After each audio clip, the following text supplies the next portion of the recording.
All right, welcome everyone to Hobby Quick Hits, Ep.7. Got a little different backdrop today. Hope everyone is doing well. I know that's the customary start to every show now, but I sincerely hope that's the case. And as we go through some trying times, some unprecedented times that we haven't ever seen before. It's scary, I imagine.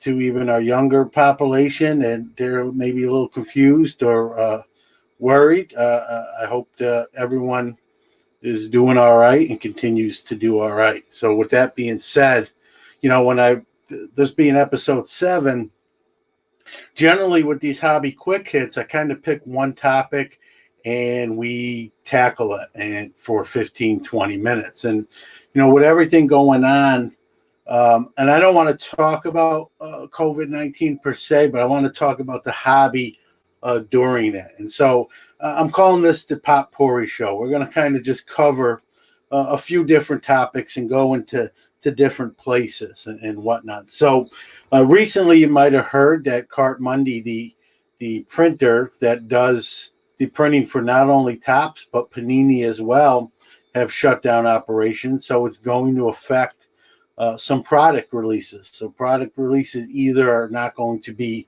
on time, or maybe you might not see them at all, depending on how long they're shut down. I mean, everything is so fluid right now and unknown, but right now they're announcing that products are probably not going to come out on time.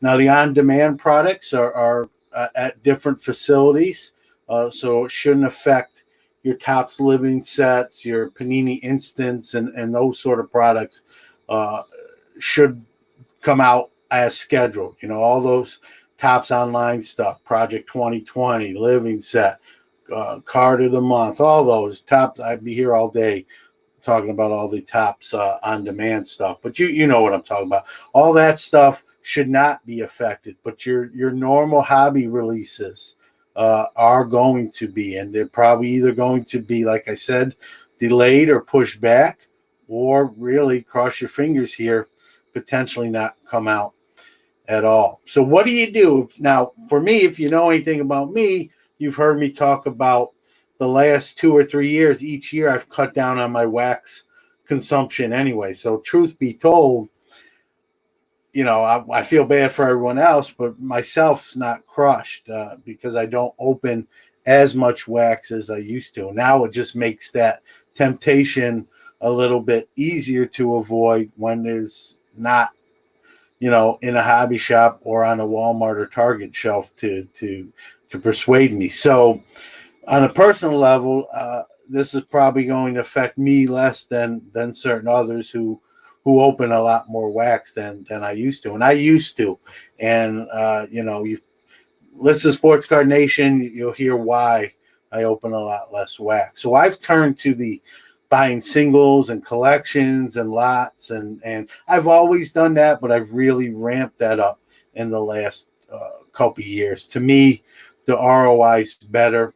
I rather, I know this sounds pretty harsh, but I rather buy someone else's cards that they bought an expensive box, didn't do well, and they're sort of like, hey, I got to recoup some of my money here, and it's a cheaper and better proposition for me to buy from someone like that, and then turn around, and the ROI is just generally better for me to do that than to open 4 boxes of National Treasures. I'd rather just buy some singles and that sort of thing off someone who's already opened them. So that's one of my points today, is turn to the singles market. Buy some singles, some rookies.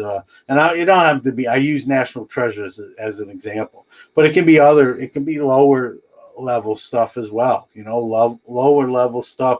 I'm almost up to, I'm on my way to 200 2020 Topps Yordan Alvarez base rookies.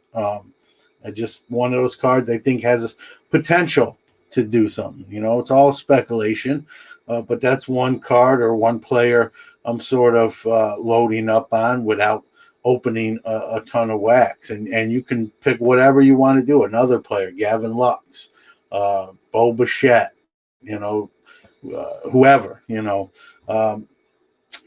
that's pick your poison. So singles market is something I think is something I've always done anyway. But I think maybe if you're a wax person who's now not being able to open that, maybe you set your sights on doing that, or turn your attention that way. And mid tier right now, we all hear about low end, and I do that too, and high end, and I do that too.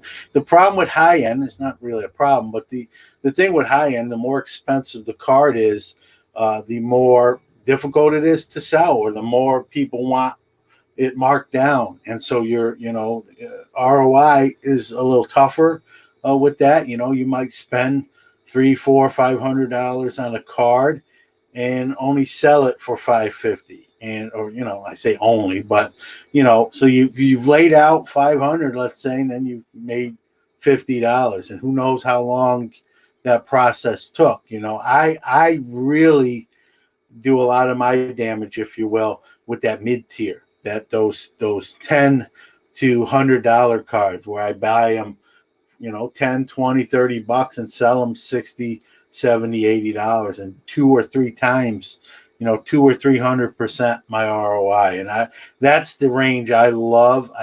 For many years, that's where I've dabbled in and partaken in, and have done really well. I'll stay mid tier, and I call it mid tier. It's that tier between low end and high end. And I still sell some high end stuff. I've got quite a bit of it. Don't get me wrong. When you open in something, if you do, you want that high end card, right? And but a lot of people rather pull it out of a pack than cough up cold hard cash for it. And so recently, I've actually, before what we're going through right now happened, I sold quite a few high-end cards in like a 2-3 week span. I sold, I don't know, 4 or 5 over $300 cards. So yeah, there's a market for it, but I sell way more $40 to $50 cards. I mean, exponentially, way more $40 to $50 cards than those 3-digit or more cards. And so, to me, my sweet spot is that mid tier. But to each their own, whatever works for you. What else can you do? While what's going on is going on. Obviously you got your set collectors. That's not my bag, but this is a great opportunity. You're probably doing it already anyway. I'm not breaking any news here, but it's a great opportunity to, maybe even start a new project, a new set you haven't, started. It's a lot of deal. That's the other thing going on right now, guys, is there's a lot of deals out there. A lot of people who, unfortunately, unemployment is raising by the day. That's one of the unfortunate events of COVID-19 is people losing their jobs. My wife, who's a nurse in a non-emergency setting, is temporary laid off. I had a scare myself. I'm in the transportation industry last week, and who knows, next week I could be part of that 6.5 million unemployed number as that goes up as we approach 7. And so when people are unemployed, yes, you may get unemployment, but those channels are backed up. And so I've seen, I don't know about you, but I've seen a lot more for sale items, and a lot more stuff listed on eBay, and a lot of stuff on eBay actually bringing a little bit less. So there's deals. I just recently bought a couple nice lots of deals where, I've seen a lot of posts where, hey, I've got some bills. Me and my wife got laid off this week. I'm having a fire sale. And, I almost feel a little guilty when I buy stuff like that. Like, are you taking advantage of someone? But, they're setting the price and I'm just agreeing to it. So I guess I don't look at it fully that way. I just feel bad we're all dealing with this. But if someone wants to sell some of their collection or some of their cards and they set the price, then, if it's a good deal, it's just smart business or smart collecting, if you will, on my end to purchase. And I've done some purchasing. Now I'm in that market. If I go to work next week and we're told we're temporarily laid off, even with unemployment, that's going to change my mindset as far as to what I'm buying, or if I'm buying, or how much I'm buying, and that sort of thing. So hopefully you don't have those tough decisions, and that discretionary income is still there for you. But if you're a set collector, it's a great time maybe to add another set that you want to build. A lot of people are selling starter lots and that sort of thing. So if you're a super collector, it's a great opportunity to fill in some of those missing cards at a lesser cost to you.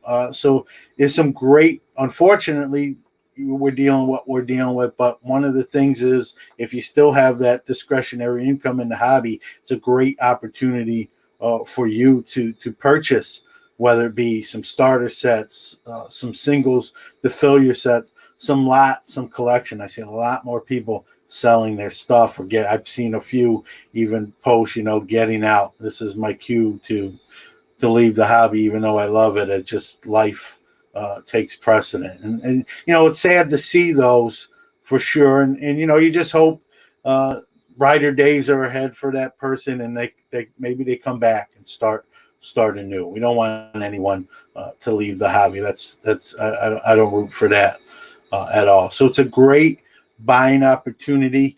And you say, well, man, the new wax is being delayed, or who knows when it's coming out. You see, I'm behind, right behind me here. If you're watching this on YouTube, you see I'm behind some sealed wax, not some older stuff. And so that's another direction you can go in, is retro wax. Buy some wax that's already released. There's some great years with some great rookies. If you're nostalgic, you can even go to the junk wax era, if you will. And for me, every once in a while, I like to open some 87 stuff, some 86 stuff, just to reminisce, bring back memories. And whatever's your year, 87 tops is a huge one for a lot of other people too. So whatever your year is, that stuff is still out there. It's still available on a lot of the wax sellers. Even some of the big wax warehouses have them. And then you have your baseball card exchanges and those guys that sell a lot of that retro or vintage wax. And a lot of it's affordable. That 87, 88, 89's 10, 20, even $25 a box, maybe for 87 Donruss with some cool, decent rated rookies in it. So it's a good opportunity if you still have that wax fiend. You're fiending to open some of that old stuff, bring back when you got into the hobby, why you got into the hobby, and that sort of thing. See, there's a lot of options. Even though the new releases are kind of on a pause, if you will, you still have a lot of options there. Single wise, set collectors, super collectors.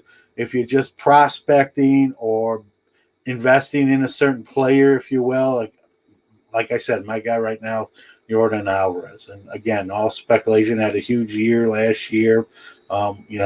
Sports are going to be played again. It's not if, it's so much as to when. And so now's a good opportunity to buy players, because as we know, prices go up and down based on performance. Well, there is no performance going on right now. So it's prices may be lower than they eventually will be. And so get in at that low ceiling, so you still have a lot of high ceiling on your purchases. So you have a lot of options. I'm not breaking any news here. Whether old wax you can buy into, singles, starter sets, whatever is your thing. And maybe it's a great opportunity to pivot. Maybe you're a set collector who is looking to try your hand in something new.